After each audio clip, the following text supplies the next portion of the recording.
Ladies and gentlemen, welcome back to the Planet Tyro Woody Allen Retrospective podcast. I am your host, Donald Wonder, and I'm returning with my co-host, who could be imaginary for all we know, because there's no other arsehole on the internet quite like my co-host, Simon Red.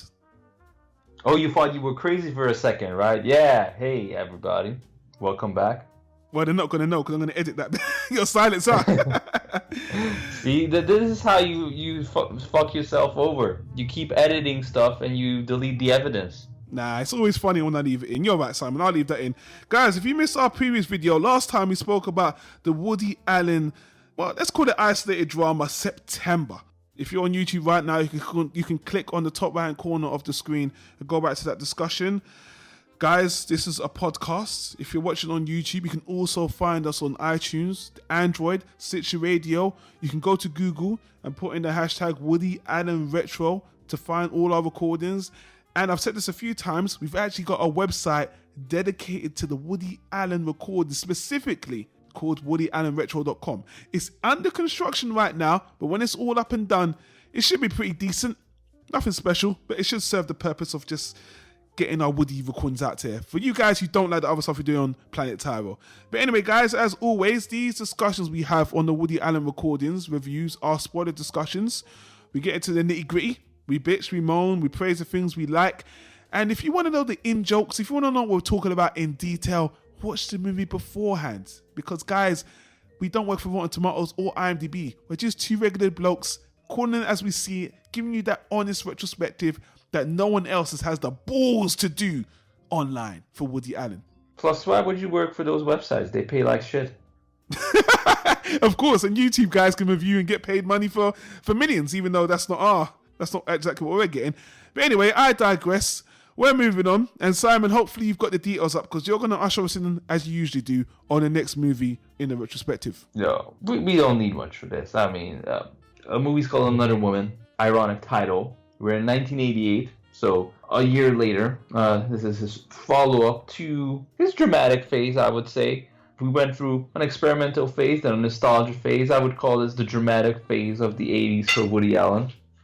And this is a movie slightly in familiar territory for him, but this time from a very female perspective. We're following a character named, I believe, Marion? Is that correct? I believe so.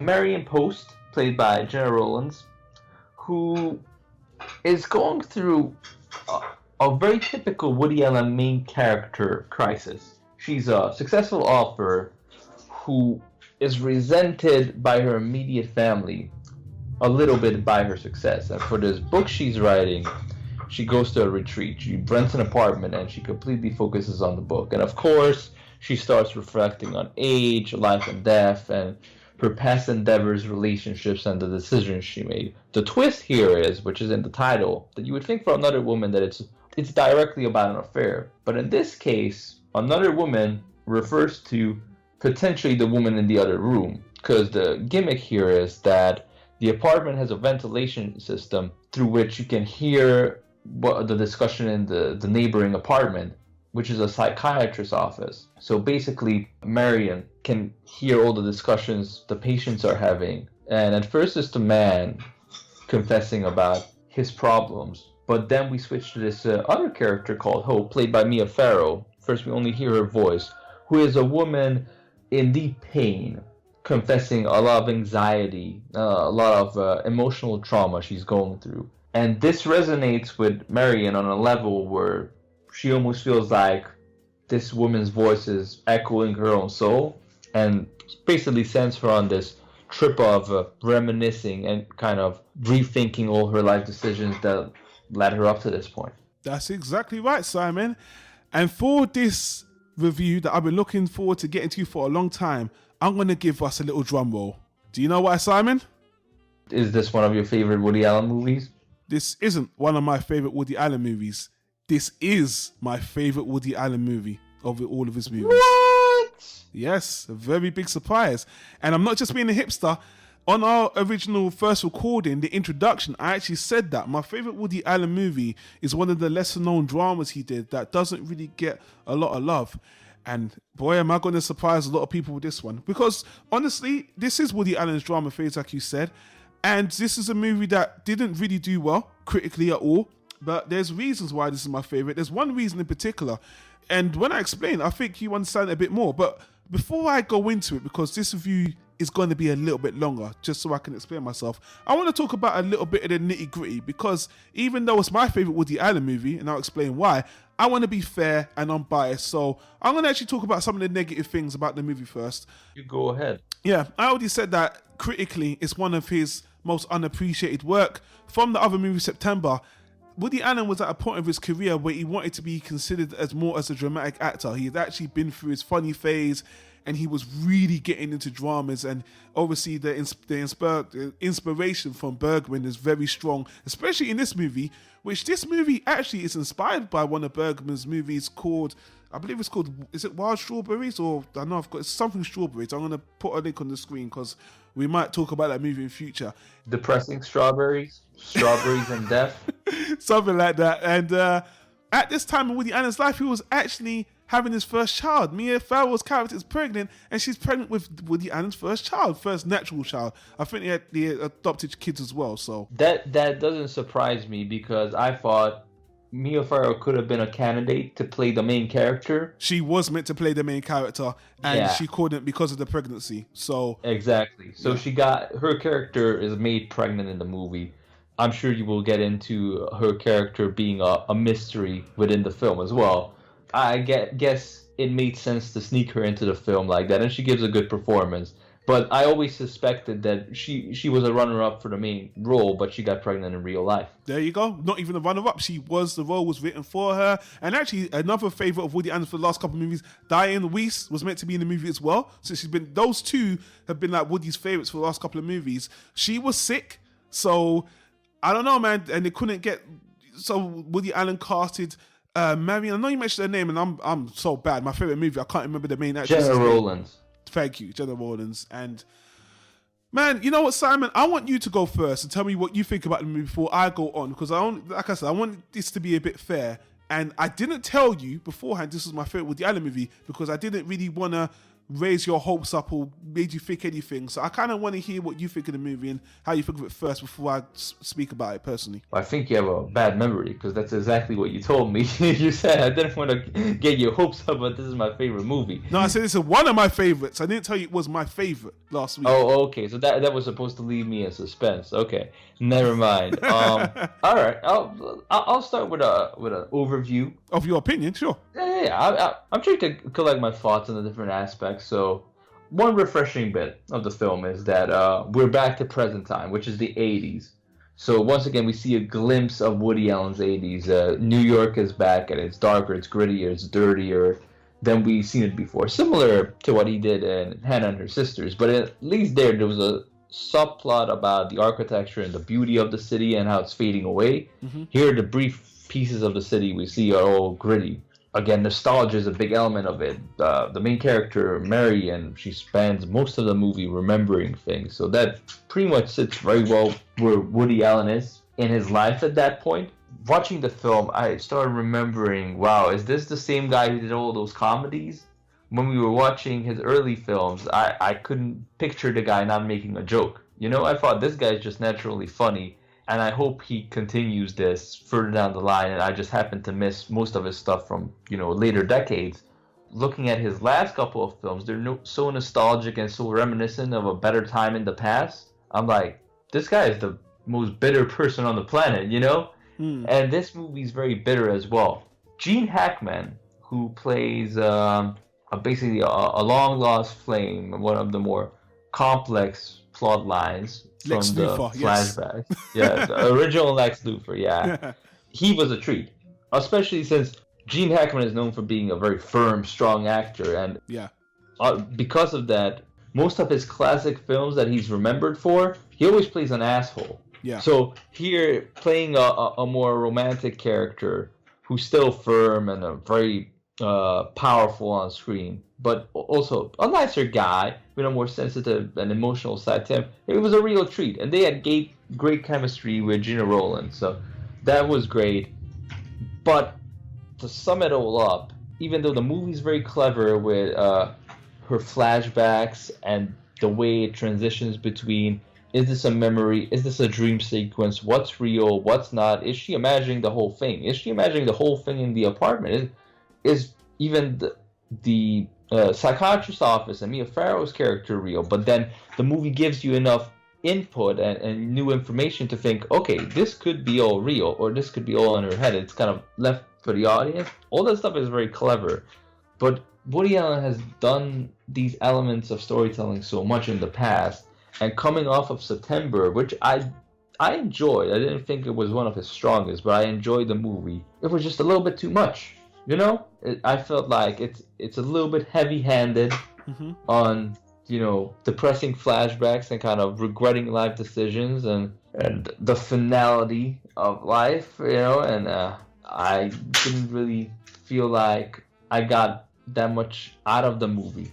It felt like very familiar territory. To me, these ideas were conveyed the best in Interiors, and that movie kind of spoiled everything else for me moving forward.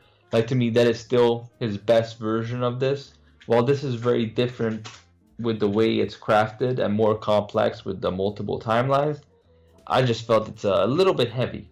You know, it was an interesting movie, but also very familiar in his filmography, so that took it a few notches down for me. Okay, let me give you a few buzzes on why you're wrong. Okay. Why don't I tell you why this is the greatest Woody Allen movie ever made, and all the rest are garbage except for this is his magnum opus masterpiece movie. Okay. Yeah, this is. I'm joking, guys. Yeah, I was about to say, before the recording, we just discussed how I'm always right. I'm like, what kind of bizarre world did we go into? You know? Simon, let me go back and tell you something. I watched Woody Allen's whole retrospective about 10 years ago. When I got to this movie, I felt just the same as you.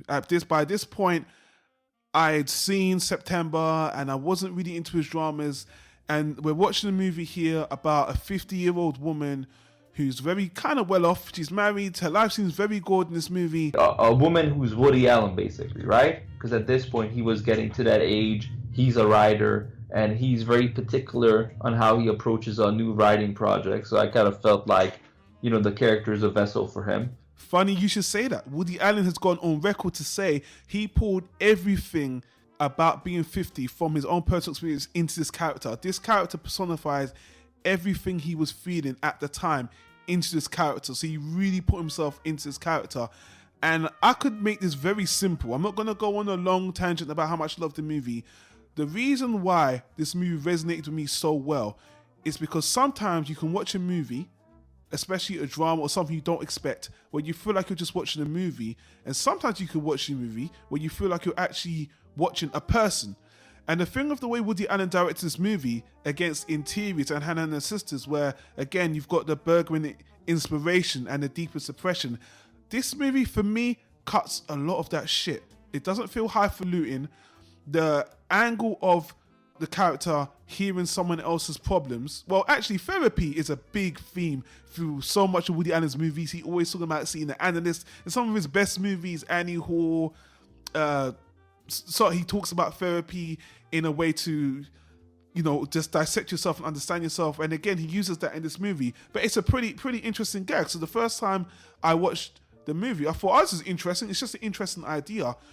But the theme that resonated with me is, and maybe personally, because I've used this, I think it connects with me personally because I kind of identify with this aspect in particular, is when you can learn from someone else's pain more about yourself. And the woman, at the beginning of the film, she feels like her life is pretty good, but as soon as she starts hearing someone's therapy session, she starts to understand that she has these problems, that she can identify with a woman because this is how she feels about her life. She's hearing someone echo her own dismay and her own denial about life. So apart from that, if the movie was just about that, that would be fine alone. But then the woman has revelations about her own marriage and her family life that other movies like Interiors tackled it in a way with a lot of, I don't want to say jargon, but a lot of psychobabble and philosophy from 7 different characters that was executed in a way that felt like Woody Allen was trying too hard. Like he was trying too hard to be Bergman. I feel like the execution in this movie was just done very, very simply. It's a very simple movie. From all the stuff he was saying, this movie is very simple and it's very intimate. The shots that Woody Allen takes this movie where he's just got he's got a static shot on her face listening to the therapy session on Mia Farrow and just digesting it, and you could just see the dismay on her face as it settles in that this is my life, this is how fucked up I am, or I don't know, this is me. When I was young, I was like, wow, I've never seen a movie speak to me in this way. And all the Woody Allen-isms are not in this movie anyway. Really, all the Woody Allens we've seen before, to be honest with you, this is actually one of the least Woody Allen movies he's ever done, because I would even say if you put this in front of someone, they wouldn't even think it's a Woody Allen movie at all, except for if you've seen some of his movies before. Because again, I think this is superior in Interiors because it's focused on one character rather than 7. And he does the same kind of thing he does in those movies, especially with the drama, but without a lot of the highfalutin. I just felt like this movie just really cut to the chase. It's not as long as the other movies. And I really felt like I connected with the character. And it was just done in a very simple way. And it's very earnest. I know guys, you're probably thinking I'm going off on one. But sometimes, as I said in the beginning, you can watch a movie and you could just connect with it without seeing it as a movie. And I just thought, Woody poured himself into this character, and I got it. I saw her, and I thought from beginning to end, it was short. Everything she went through, this was a character. It's not like I felt empathy for her because she's a 50-year-old white woman who's well off and all that stuff. But as the revelations and as the denial breaks down, bit by bit by bit, it was actually pretty. I don't want to say, I'm looking for the right words, but I just got it. I think this is one of his best executed dramas just because it's very small scale. Even the music score, there's like only one score through the whole movie, but it wasn't boring.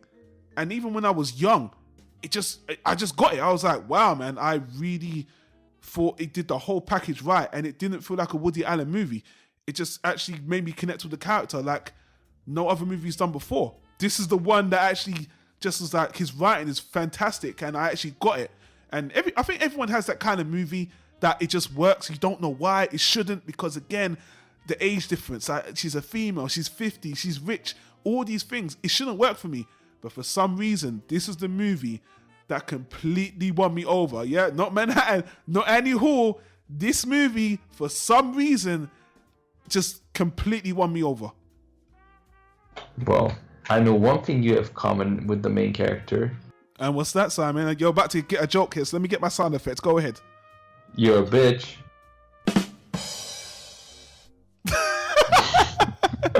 Was that too much for you, Simon? Was that too much connected emotionally? No. I'm joking. I don't know what to tell you. I mean, you didn't say anything that was untrue, you know, and I can see that you relate to the movie. I mean, to each of their own. I felt like Interiors was all about the mom, and every other character was part of the ripple effect. So she had this ripple effect on the whole family, and we saw it unfold. It's like when you take one perfect mirror, and then with one smack, you break it into little pieces.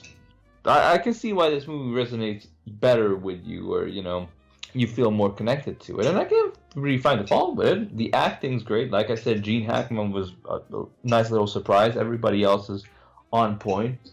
Ian Holm, as the husband, can post Mr. Android from, Alien. Yeah. No surprise there that marriage is cold and boring. I mean, it's just a very well done movie, and I really felt like Woody Allen has grown as a director with this one. You could see bits of it in September, where he does a lot of clever stuff in this isolated room, and like you said, or isolated house and location in that one. And like you said here, he keeps things very intimate again, like this room or apartment she's renting is very important to the story, and we spend a lot of time here going back and forth between the source of the voices and the desk she's writing on very meticulously. And like you said, if you have seen the previous early Woody Allen films, you may not recognize this movie as a Woody Allen product.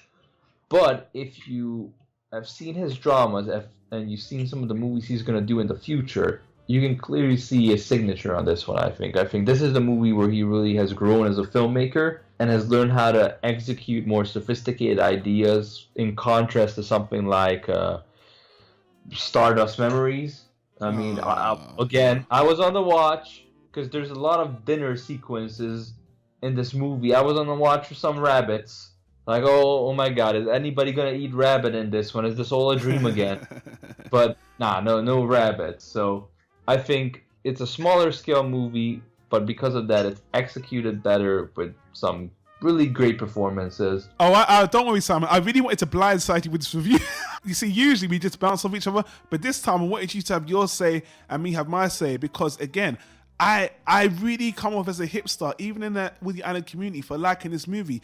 But to be fair... What are the main complaints that people didn't find good about this movie? I just thought it was a little bit heavy because we've seen this drama a lot, and we've seen a lot of dramatic movies for him, or nostalgic movies, or just reminiscent movies in the last bunch. So for me, it's just heavy. Well, that's a good question, because at the end of the day, to answer your question, you asked the same question we spoke about September. Why do people look down on this movie? It's because everyone kind of has their own idea of what they want Woody Allen to be. And as we can see in this period, he's trying to break away from that. Everyone wants the comedic Woody Allen. Everyone wants the sprawling New York City cinematic Woody Allen. And at the point in this time, he's not interested in that. He's interested in making small scale dramas. And the next movie, if you think the next movie is on the same, he's just in that zone right now. So... And people fell off on them and on top of that, he's not in the movie. Even in this movie, Mia Farrow is a side character. She's not even a support. She's more or less a side character, not even a supporting character. So you don't have Woody Allen, you don't have the sprawling directing, you don't have a big soundtrack, and you've got kind of no-name actors except for Gene Hackman, where he's not playing an arsehole. He's playing a kind of idealized romantic part. So everything. And again, like I said, there's not even any Woody Allen isms in the movie. There's no comedy in this at all. It's completely dry.